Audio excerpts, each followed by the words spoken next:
para mí la inclusión, más allá que un concepto, es un modo de vida.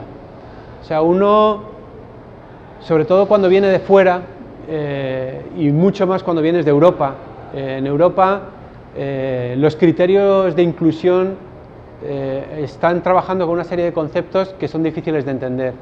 La inclusión es cuando tú estás en un grupo y te duele lo que al grupo le duele. Cuando tú estás en una comunidad y tu opinión forma parte de la opinión de la comunidad.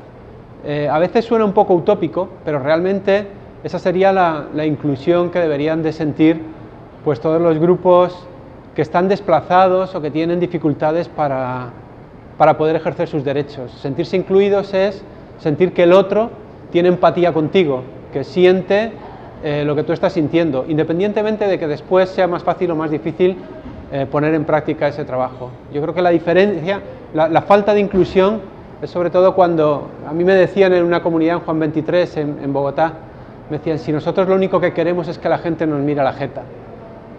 Ese es el concepto de inclusión para ellos. Pues en el fondo sentirse incluido es sentir que al otro le importas. Es un poco romántico, pero eso da pie a tener una serie de cuestiones que tienen que ver con el respeto y con la posibilidad de ejercer tus derechos acompañado del otro. Colombia es un país en donde la inclusión está por trabajarse. O sea, Colombia es un país durísimo y es un país muy duro porque tiene, yo creo que una de las sociedades más inequitativas del mundo. Ahí, por ejemplo, en Buenaventura es muy duro llegar y ser consciente de que el mismo concepto de estratos que se maneja aquí fracciona la sociedad, ¿no? ¿Tú qué estrato eres? Y siempre te preguntan, ¿dónde vives y qué estrato es? Es una sociedad fragmentada y además es exclusiva porque a pesar de que la Constitución recoge la variedad de culturas que tiene Colombia, que es apasionante, esa variedad de culturas se trabajan por separado. Ahora, por primera vez, en este último año, comunidades negras y campesinas se han dado cuenta que pueden unirse, comunidades indígenas y negras. Es decir, la gente ya entiende que esa separación en grupos, lejos de ser una virtud, a veces es un problema. Cada uno defiende sus derechos, pero se pueden defender juntos.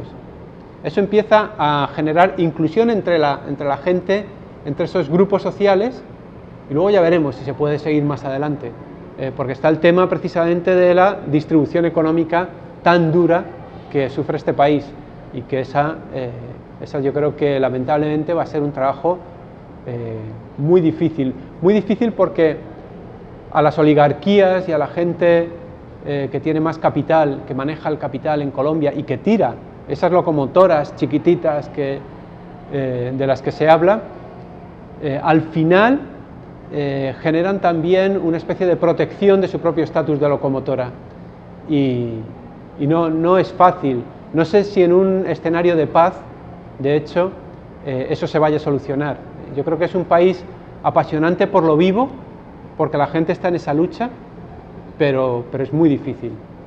Las comunidades indígenas son comunidades cerradas, son comunidades en donde el negro es una comunidad y de hecho en la misma cosmovisión de los indígenas son los hermanos mayores, el resto somos los hermanos pequeños, los negros, los blanquitos, los bunachis, si estás con los aruacos, pues cuando estás con los embera o con los...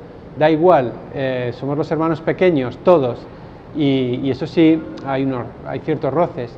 En las comunidades indígenas más desfavorecidas que tienen que protegerse, sí existe una voluntad de apoyarse en el otro, y si son negros, pues en Bajo Calima, pues se unen, en el Alto Guayacal, pues que es ahí donde pues se unen, pero comunidades fuertes como las aruacas, por ejemplo, que no necesitan de ese apoyo, pues no lo van a hacer, o comunidades incluso como los Cogis.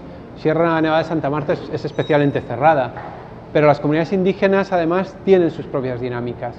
El problema fundamental viene de un entendimiento del territorio distinto, y cuando han intentado hacer así como experimentos de aproximación, esa idea de territorio al final, que parece como que no es importante, es definitiva a la hora precisamente de cultivar la tierra, de salir adelante, negociar con esas tierras. Y todos los derechos que vienen de los resguardos o de los consejos comunitarios son distintos.